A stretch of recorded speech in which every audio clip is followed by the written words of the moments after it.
Hello, everyone, and welcome to the Human Resource Frame by Matt Prokopka. What I gathered from watching the short video clip on the Human Resource Frame by Bowman and Deal is that strong leadership and leadership framework is mostly about nurturing the relationships in the organization.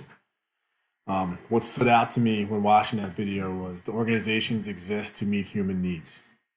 I think it is important to exist that, or realize that the people working for you do have feelings, do have thoughts, and you will get the most productivity and commitment working towards a shared mission when you do honor and value those needs of the people working around you. I also thought that an interesting line was organizations and people need each other. Organizations need people to thrive, and people need organizations for work. So these two things are not mutually exclusive.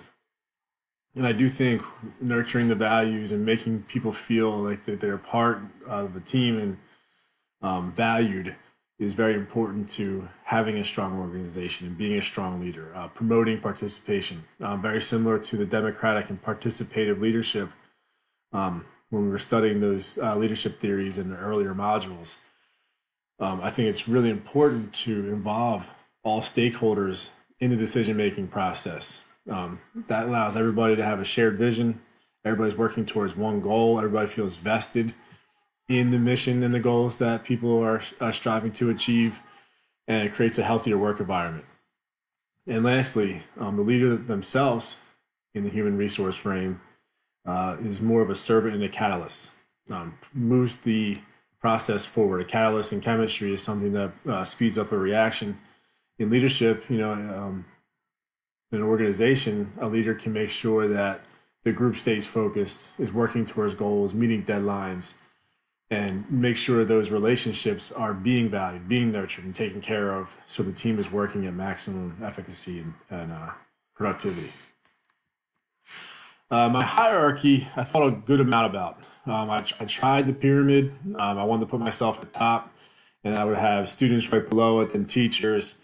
I found in education a wheel, and I kind of sketched this wheel up on my dry erase board and thought it was pretty much what I was thinking about, how I would value the major groups if I became a principal one day.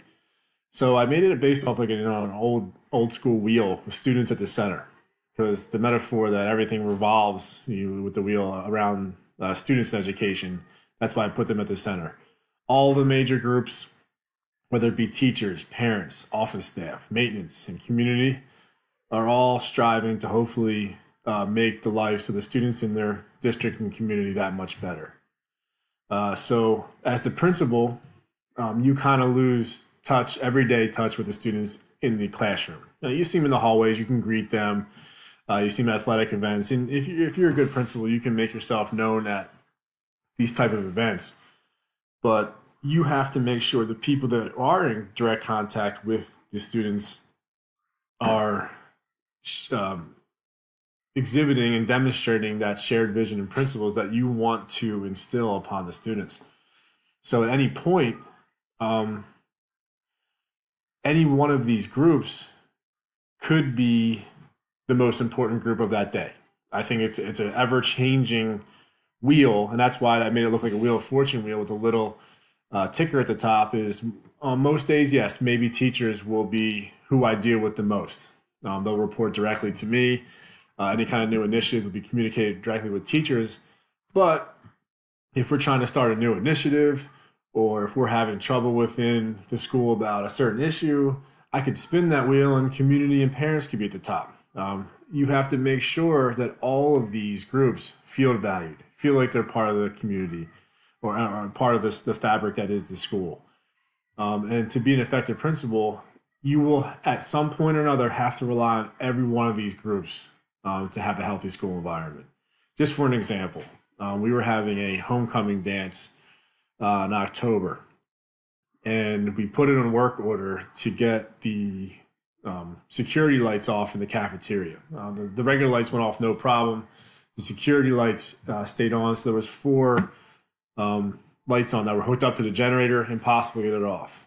If you ever worked at a high school dance in a cafeteria, these four lights became the focal point of the dance, and nobody wanted to dance. Everybody was just staring at these lights. Kids were asking, when we get these lights off? When we get these lights off? Nobody could figure out how to get these lights off. And thankfully, due to a great relationship that our principal and administration has with the maintenance and custodian, they were able to get in contact with the head custodian, who called a worker on a Saturday night at 8:30, and that worker came out, found a 20-foot A-frame ladder, and individually unscrewed every bulb in the cafeteria.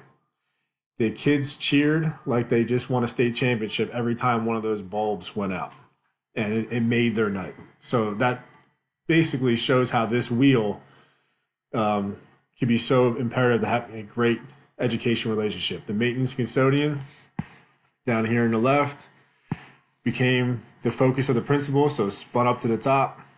And that maintenance, that relationship that the principal had with that custodian and maintenance worker was able to facilitate that vision to the students and make sure they had a good night. So this wheel can spin and move, and at any day, at any point, I could be, and pretty much every day, a principal should have a contact and make sure everybody has what they need in all those facets to make sure the school is running at top efficacy and make sure the relationships are strong within the district.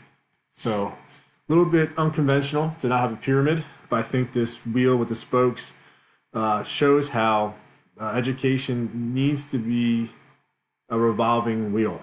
You can't focus too much on one group and let other people feel like they're outsiders. I can't just give all the information to the teachers without letting the community, the parents, and maintenance and office staff know what's going on. At any point of any given day, I think any one of these groups should feel like they're the most valued group in the school. Because the truth is, at any given point, they could be. They could be relied on, and without any part of this wheel, the wheel wouldn't work. So that's my hierarchy. Thank you very much for listening. Have a good night.